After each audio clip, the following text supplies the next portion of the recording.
नमस्कार दोस्तों, आप सभी का स्वागत है फ्रीडम एजुकेशन ऑफ इंडिया में। तो दोस्तों, अपनी ये चौथी कक्षा है जिसके माध्यम से अपन पीटीटी की गत वर्षों की परीक्षाओं में जो रीजनिंग के प्रश्न पूछे गए हैं उनको हल करेंगे। अभी तक अपनी 3 क्लासेस कंप्लीट हो चुकी हैं, तो जिन विद्यार्थियों ने पिछली क्लासेस नहीं देखी हैं ज़रूर देखिएगा।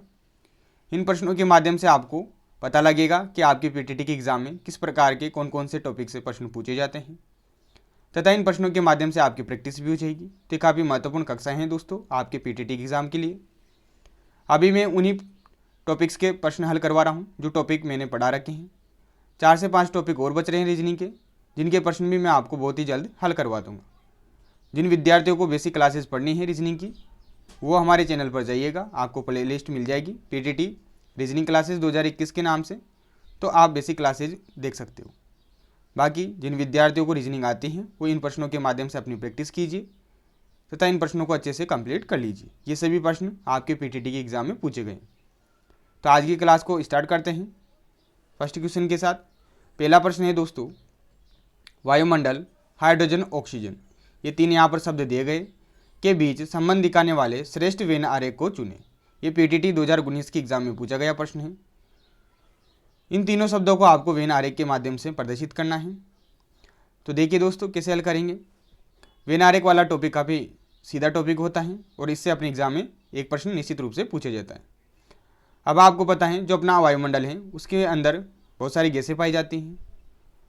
अब यहाँ पर 2 गैसों के नाम दे रखे हैं, हाइड्रोजन और ऑक्सीजन। दोनों गैसें हैं परंतु अलग अलग प्रकार की गैसें हैं। तो इसका वेन आरेख कैसे बनाएंगे अपन देखिए। ये तो हो गई अपनी हाइड्रोजन गैस, ये हो गई ऑक्सीजन गैस। दोनों ही गैसें हैं परंतु अलग अलग हैं और दोनों ही गैसें कहाँ पाई जाती हैं, अपने वायुमंडल में पाई जाती हैं। तो इस प्रकार का क्या बनेगा, यहाँ पर वेन आरेख बनेगा। तो अपना जो ऑप्शन नंबर बी है ये सही हो जाएगा। जो ऑप्शन नंबर बी का वेन आरेख है ये तीनों शब्दों को सही से प्रदर्शित कर रहा है। ठीक है, अगला प्रश्न देखिए दोस्तों, प्रश्न नंबर 2। किसी कूट भाषा में BUILDER का संकेत JVCKSFE है, तो उसी कूट भाषा में सेलिंग को किस तरह लिखा जाएगा। यहाँ पर अपने को एक शब्द दिया गया है जिसको क्या लिखा जा रहा है, ये लिखा जा रहा है। अपने को बताना है कि SEALING को क्या लिखा जाएगा। ठीक है, ये भी पीटीटी 2019 के एग्ज़ाम में पूछा गया प्रश्न। तो आप सभी को आता है तो आप इसका उत्तर दीजिए। 4 ऑप्शन आपके लिए यहाँ पर दिए गए हैं। मैं आपको इसका हल बता देता हूँ, जिन विद्यार्थियों को नहीं आता है वो देख लीजिए। ये अलग ही प्रकार का प्रश्न पूछा गया था। इसमें डायरेक्ट आपको कुछ भी नहीं करना था, जो शब्द दे रखा था उसी से ही दूसरे शब्द का निर्माण करना था। जैसे कि अपने पास ये जो शब्द दिया गया है इससे क्या बनाया जा रहा है, ये बनाया जा रहा है। तो पहले आप ये बना लीजिए। तो यहाँ पर ये लिख रखा है मैंने, इसका सॉल्यूशन आप समझ लीजिए। इससे किस प्रकार से बन रहा है, तो अलग अलग लेटर को अपन ने बना लिया है। बी से जे बन रहा है दोस्तों +8 करने पर, यू से वी बन रहा है +1 करने पर, आई से सी बन रहा है -6 करने पर, एल से के बन रहा है -1 करने पर, डी से एस बन रहा है +15 करने पर, और ई से एफ बन रहा है +1 करने पर, और आर से ई बन रहा है -13 करने पर। ये सा यहाँ पर कंसेप्ट था। ठीक है, ऐसे प्रश्न वैसे कम ही आते हैं, परंतु पीटीटी 2019 की एग्जाम में इस प्रकार का प्रश्न दे दिया गया था, जिसमें सीधा सीधा जो चीज़ें प्लस माइनस हो रही थी उसी के आधार पर अपने को शब्द बनाना था। तो इसी आधार पर अपन जो शब्द दिया गया है इससे नया शब्द बना लेंगे। तो बनाइए सभी विद्यार्थी। तो पहले लेटर में अपन ने क्या किया है, +8 किया है। तो यहाँ पर भी एस में जैसे 8 ऐड करेंगे तो अपने पास क्या आ जाएगा, ए आ जाएगा। एस अपने पास 19 नंबर पर आता है, तो 19 में जैसे मैं 7 ऐड करूँगा तो अपना क्या आ जाएगा, 26 आ जाएगा, यानी कि जेड आ जाएगा। एक अक्षर और आगे चलना है तो अपना क्या आ जाएगा, फिर ए आ जाएगा। ठीक है, तो पहला लेटर आ जाता है अपने पास ए। अब यहीं आप ऑप्शन को भी देख सकते हो। तो अपने पास जो ऑप्शन है उनमें पहला जो लेटर आ रहा है वो ओनली ए ऑप्शन में आ रहा है, तो यहीं अपना उत्तर हो जाता है। परंतु जरूरी नहीं है हर बार ऐसे आपको ऑप्शन दिए जाए, इसलिए आगे भी आपको और लेटर्स बनाने पड़ेंगे। ठीक है, तो ई में अब आप क्या करोगे, जिस प्रकार से यहाँ पर ई में +1 किया है तो यहाँ पर भी +1 करोगे। तो ई के बाद क्या आता है, एफ आता है, तो एफ आ जाएगा। इसी प्रकार ए में क्या करोगे, तो ए में -6 करोगे, क्योंकि यहाँ पर अपन ने -6 किया है। तो इसी प्रकार से आप इन अक्षरों को बना लीजिएगा और जो अपना नया शब्द बन जाएगा वो इस प्रकार से बन जाएगा, AFUKXOT।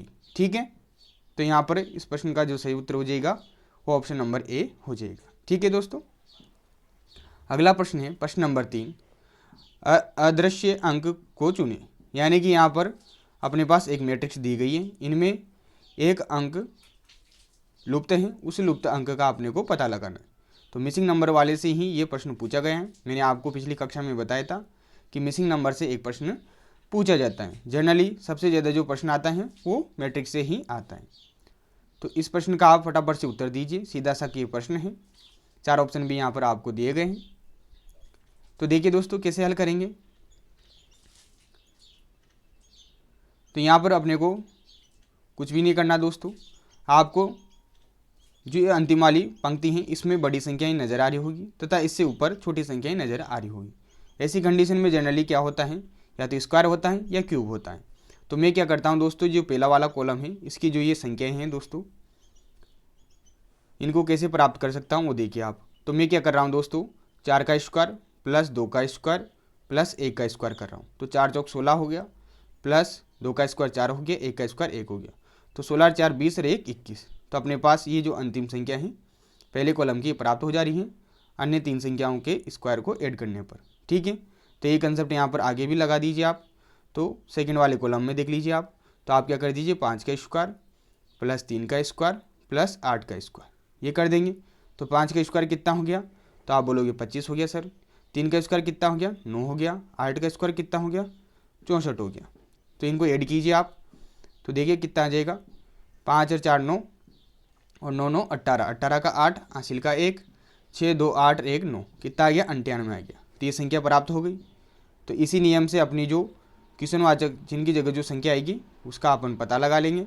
तो आप क्या कर दीजिए, 6 का स्क्वायर प्लस 7 का स्क्वायर प्लस 3 का स्क्वायर कर दीजिए और इन्हें जोड़ दीजिए। तो 6 का स्क्वायर कितना हो जाएगा, 36 हो जाएगा। 7 का स्क्वायर कितना हो जाएगा, 49 हो जाएगा। 3 का स्क्वायर कितना हो जाएगा, 9 हो जाएगा। तो कितना हो रहा है, ऐड कीजिए आप।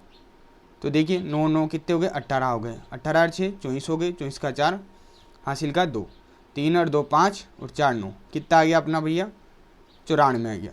तो यहाँ पर जो लुप्त संख्या आएगी वो कौन सी आएगी, 94 आएगी। तो कौन सा ऑप्शन सही हो जाएगा, ऑप्शन नंबर ए सही हो जाएगा। ठीक है दोस्तों, तो अपना प्रश्न नंबर 3 भी कंप्लीट हो जाता है। ये भी पीटीटी 2019 के एग्जाम में पूछा गया था। अगला प्रश्न देखिए आप सभी विद्यार्थी। अगला प्रश्न है प्रश्न नंबर 4, किसी कूट भाषा में, ये पीटीटी 2019 में ही पूछा गया प्रश्न है। किसी कूट भाषा अथवा सांकेतिक भाषा में हु आर यू को 4 3 2, दे इज़ यू को 4 8 5, दे आर डेंजरस को 2 9 5 लिखा जाए तो उसी कूट भाषा में डेंजरस को किस प्रकार लिखा जाएगा। 4 ऑप्शन यहाँ पर दिए गए हैं। तो ये बहुत ही अच्छा प्रश्न होता है दोस्तों, जो कि काफ़ी आसान प्रश्न होता है। पिछली कक्षा में भी मैंने आपको ऐसा प्रश्न हल करवाया था और वहाँ पर आपको तरीका बताया था कि ऐसे प्रश्नों को हल करने का तरीका एक ही है कि आपको चीज़ों को कॉमन करना होता है। तो देखिए मैं क्या कर रहा हूँ, पहले और दूसरे स्टेटमेंट में चीज़ों को कॉमन करता हूँ। तो इधर देखिए आप, तो यहाँ पर इन दोनों में कॉमन क्या आ रहा है, तो आप बोलोगे सर यू कॉमन आ रहा है। तो यू को आप एक बॉक्स के माध्यम से बंद कर दीजिए। अब इनके सामने जो इनका अर्थ है उनमें क्या कॉमन आ रहा है, तो आप बोलोगे 4 कॉमन आ रहा है। तो 4 को भी आप बॉक्स में बंद कर दीजिए। इसका मतलब सीधा सीधा ये हो गया कि जो यू का कोड है वो क्या है, 4 है। ठीक है, तो भैया अपने को पता लग गया कि यू का कोड क्या है, 4 है। ठीक है, अब आप क्या कर लीजिए, दूसरे और तीसरे में कॉमन कर लीजिए। तो दूसरे और तीसरे स्टेटमेंट में यहाँ पर इंग्लिश में क्या कॉमन आ रहा है, तो दे कॉमन आ रहा है अपने पास। ठीक है, इधर बात करूँ संख्याओं में तो क्या कॉमन आ रहा है, 5 कॉमन आ रहा है। ठीक है, तो इसका मतलब क्या हो गया, दे का कोड क्या हो जाएगा, 5 हो जाएगा। तो दे का कोड भी पता लग गया अपने को, 5। ठीक है, तो यू का कोड तो आ गया अपने पास 4 और दे का कोड आ गया 5। ठीक है, अब देखिए सेकंड वाले में देखिए आप, दे का कोड अपने को पता लग गया, यू का कोड पता लग गया। तो यू का तो है 4 और दे का है 5, तो बचा कुचा जो है 8, ये किसका कोड हो जाएगा, तो आप बोलोगे इसका कोड हो जाएगा। तो इसका भी कोड पता लग गया अपने को, तो इसका कोड क्या हो गया, 8 हो गया। ठीक है, अब क्या पूछ रहा है, डेंजरस का पूछ रहा है। तो इसका भी अपन पता कर लेंगे। कैसे पता करेंगे, देखिए आप, मैं क्या करता हूँ, पहले और तीसरे से पता कर लेता हूँ। कैसे पता करूँगा, पहले और तीसरे स्टेटमेंट में आप देखिए कॉमन क्या आ रहा है, तो आप बोलोगे सर आर कॉमन आ रहा है, आर कॉमन आ रहा है ना। इधर भी देख लीजिए आप क्या कॉमन आ रहा है, तो आप बोलोगे 2 कॉमन आ रहा है। तो आर का कोड क्या हो जाएगा, 2 हो जाएगा। ठीक है।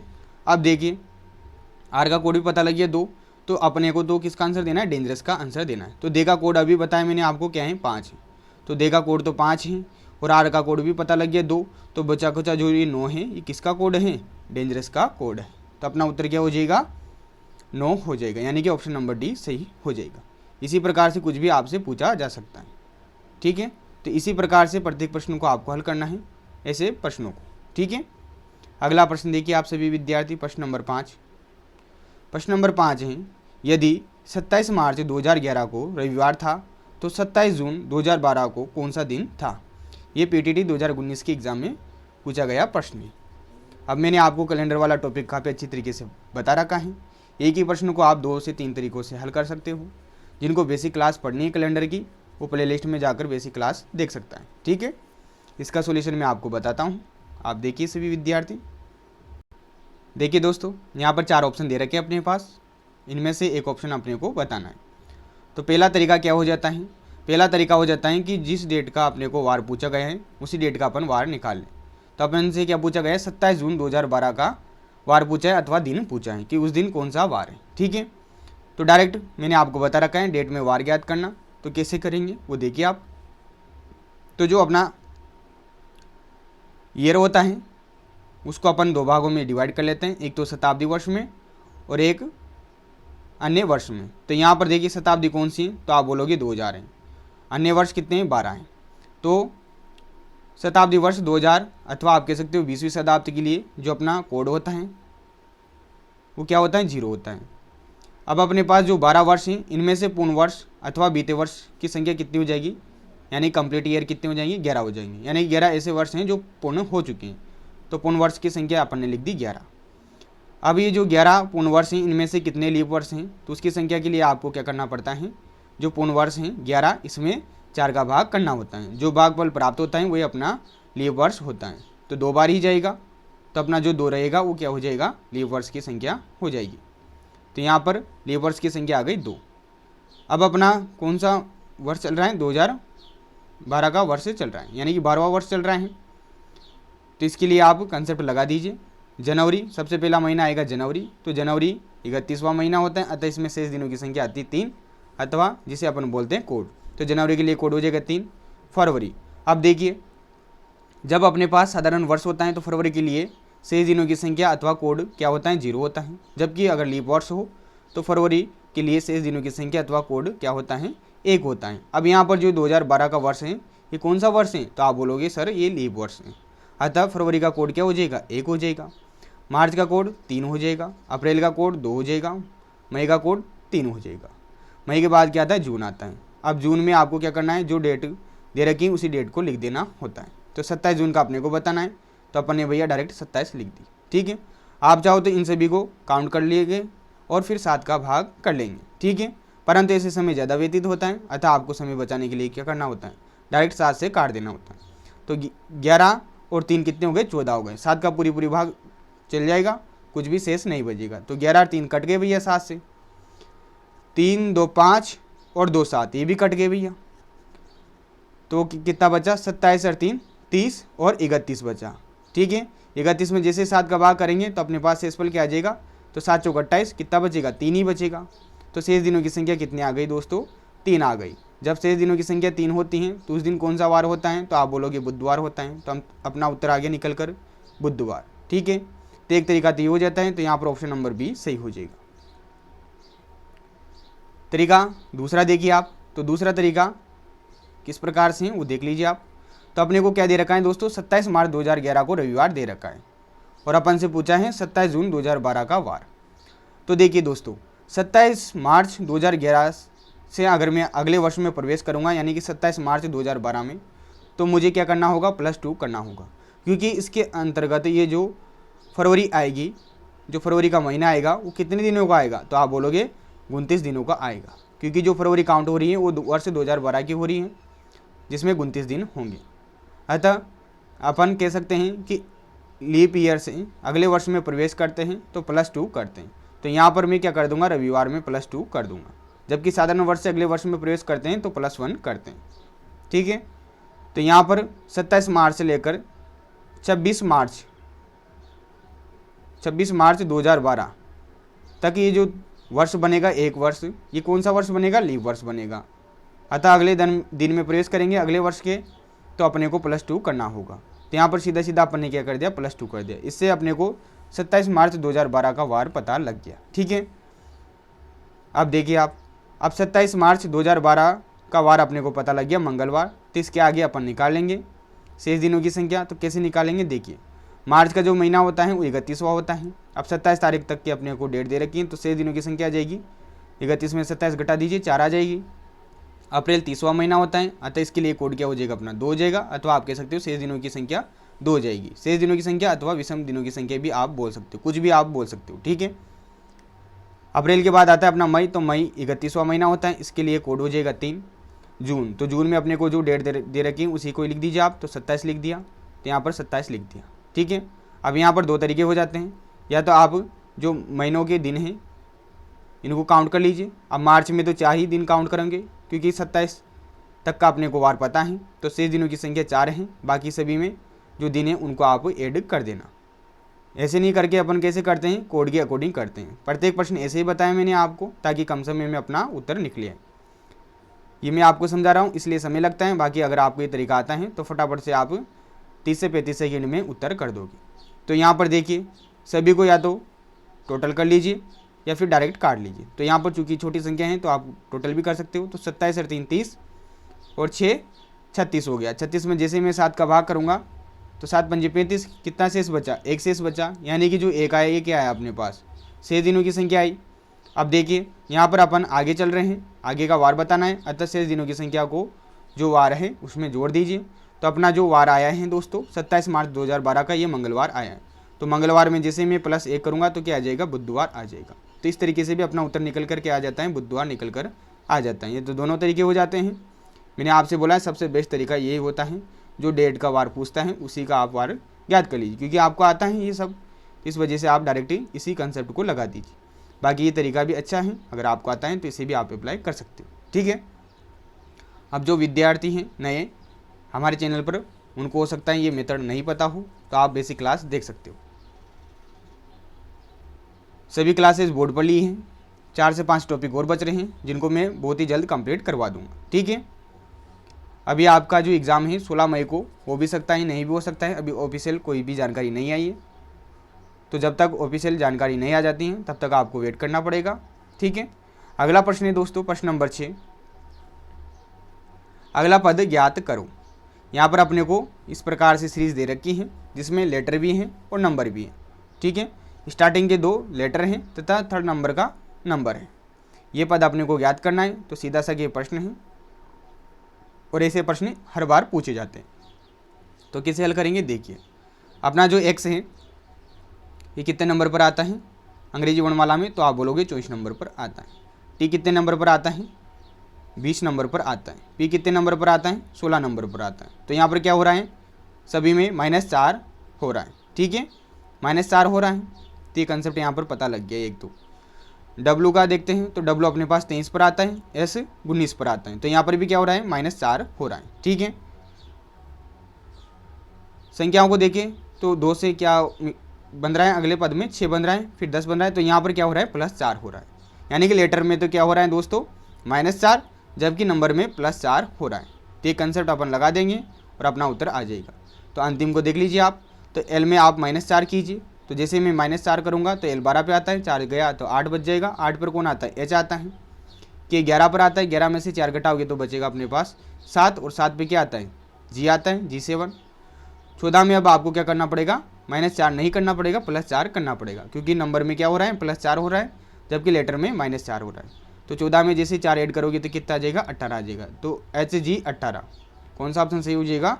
अपना ऑप्शन नंबर ए सही हो जाएगा। ठीक है, अगला प्रश्न देखिए आप सभी विद्यार्थी, प्रश्न नंबर 7, निम्न अनुक्रम में कितने 7 ऐसे हैं जिससे पहले 6 आता है परंतु बाद में 8 नहीं आता है? ऐसे 7 बताने हैं जिससे पहले 6 आना चाहिए परंतु बाद में 8 नहीं आना चाहिए।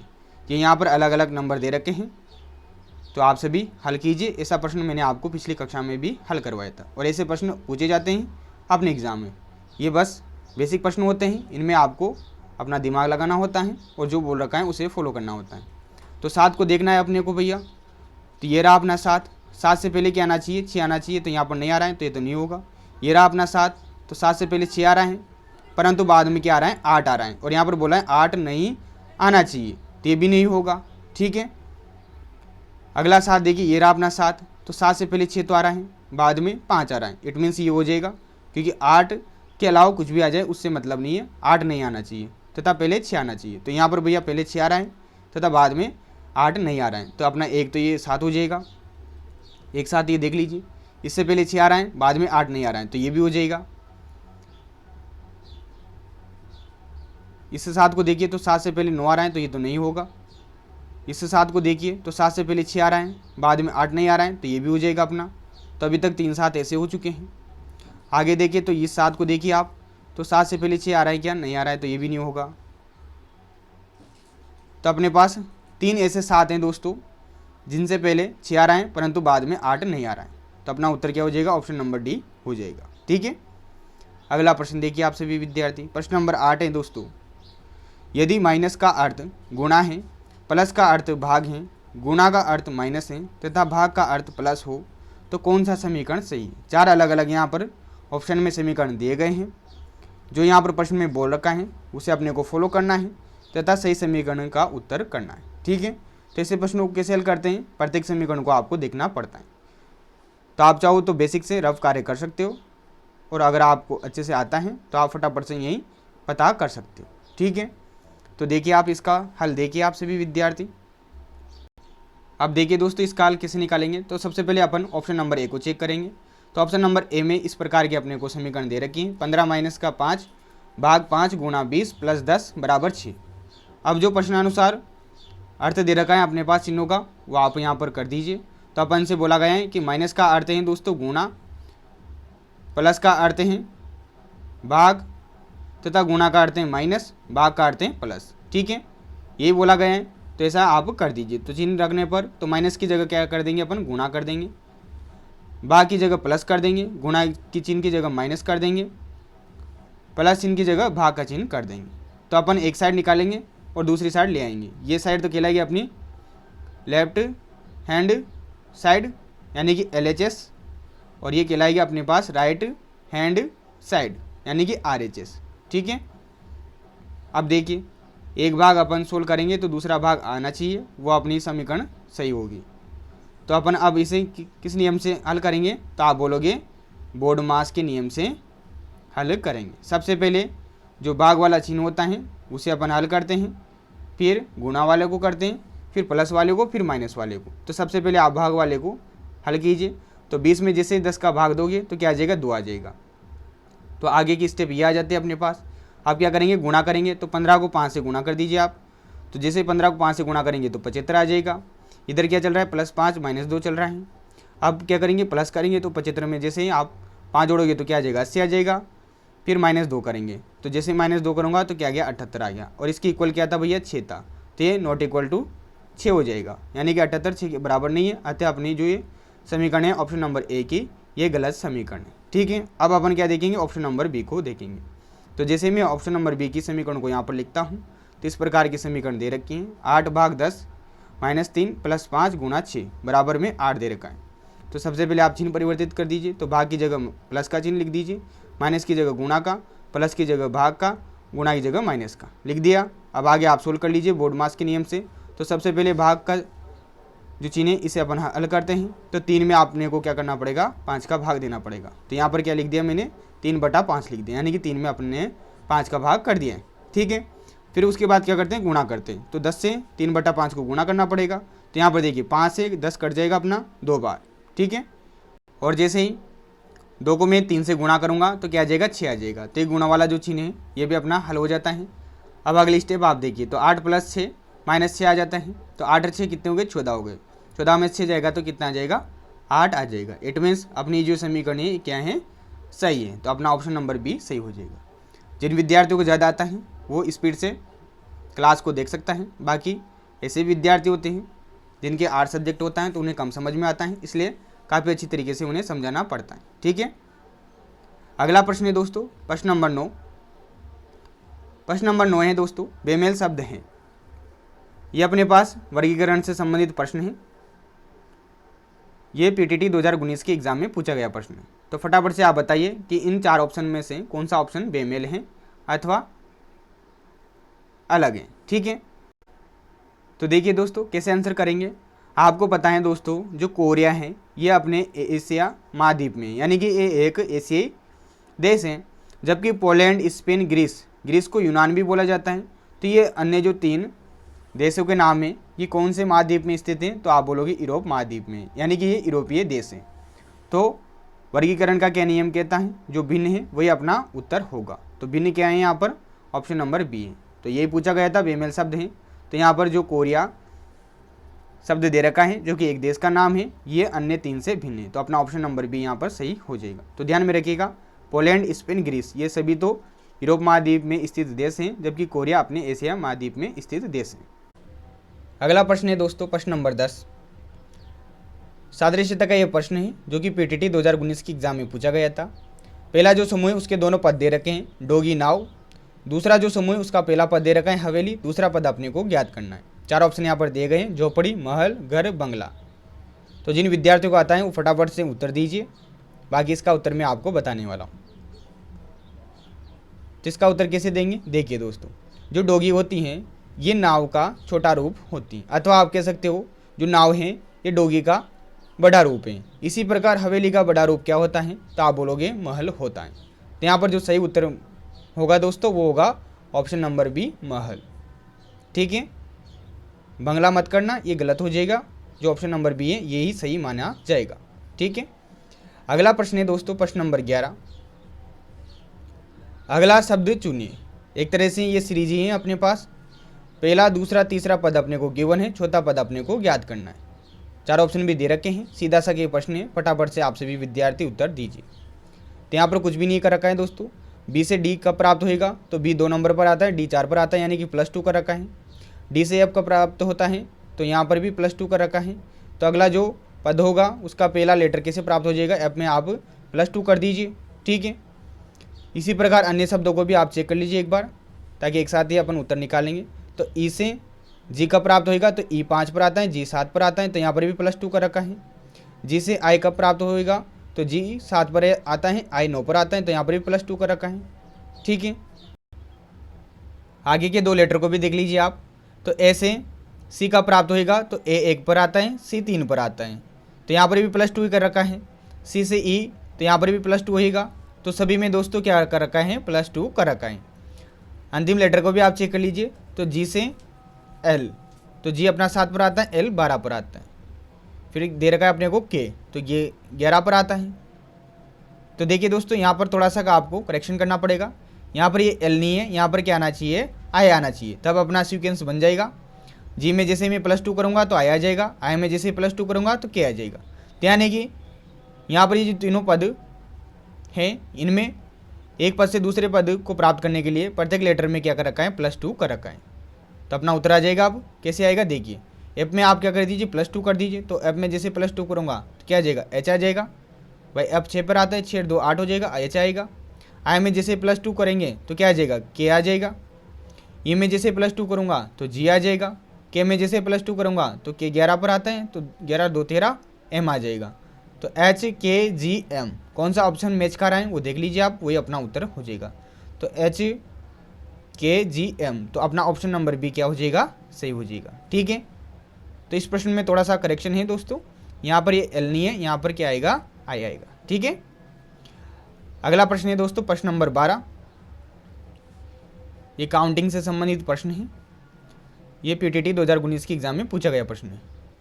कभी कभी पूछ लिया जाता है ऐसा प्रश्न और कभी नहीं भी पूछा जाता है। ठीक है, तो आकृति में कुल वर्गों की संख्या आपको बतानी है। इस प्रकार की आकृति दे रखी है जिसमें अलग अलग वर्ग बन रहे हैं। ठीक है, इनकी टोटल संख्या आपको बतानी है। तो इसकी ट्रिक क्या हो जाती है, ट्रिक होती है दोस्तों ऐसे प्रश्नों की, अलग अलग प्रकार की आकृतियों में अलग अलग प्रकार की जो फिगर बनती हैं, जैसे त्रिभुज हो गया, वर्ग हो गया, आयत हो गया, उनके बारे में पूछा जाता है। क्योंकि यहाँ पर वर्ग के बारे में पूछा गया है तो मैं आपको बता देता हूँ। जब अपने पास कॉलम और रो की संख्या यानी कि स्तंभ और पंक्ति की संख्या बराबर हो, जैसे कि यहाँ पर देखो पंक्ति की संख्या की बात करूँ तो 1 2 3 4, तथा कॉलम की संख्या की बात करूँ तो 1 2 3 4 सेम है। तो जब सेम होती हैं दोस्तों तो आपको कुछ भी नहीं करना होता है, यहाँ पर आप नंबरिंग दे दीजिए 1 2 3 4। इधर भी देना चाहो तो इधर दे दीजिए, इधर देना चाहो इधर दे दीजिए। किसी भी एक साइड से आप उनका वर्ग कर दीजिए और उनको ऐड कर दीजिए। तो सबसे पहला क्या है अपना पास 1 है तो 1 का स्क्वायर कर देंगे, फिर 2 है तो 2 का स्क्वायर कर देंगे, फिर 3 है 3 का स्क्वायर कर देंगे, फिर 4 है 4 का स्क्वायर कर देंगे। तो इनको आप ऐड कर दीजिए। तो 4 चौक 16 हो गया, 3 तिया 9 हो गया, 2 दूनी 4 हो गया और 1 का स्क्वायर 1 हो जाएगा। तो 16 9 25 हो गया, 25 और 5 30 हो गया। तो अपना ऑप्शन नंबर डी यहाँ पर सही हो जाएगा। तो यहाँ पर इस आकृति में जो वर्गों की संख्या है कुल वो कितनी है 30 है। ठीक है, कुछ ट्रिक्स होती हैं उनके माध्यम से आप आसानी से उत्तर कर सकते हो। बाकी ऐसे काउंट करने बैठते हैं तो समय ज़्यादा लगता है। ठीक है, तो ये अंतिम प्रश्न था दोस्तों, क्वेश्चन नंबर 12। इस प्रकार से आज की क्लास यहीं समाप्त होती है। इसी प्रकार से आपकी नियमित रात्रि 8 बजे क्लास होती है, जिसमें मैं आपको गत वर्षों के प्रश्न हल करवाता हूँ। अभी रीजनिंग के ही प्रश्न हल करवा रहा हूँ, फिर बाद में आपको और सब्जेक्ट के भी प्रश्न हल करवा दूँगा। ठीक है, तो मिलते हैं अगली कक्षा में, तब तक के लिए धन्यवाद। जय हिंद, जय भारत।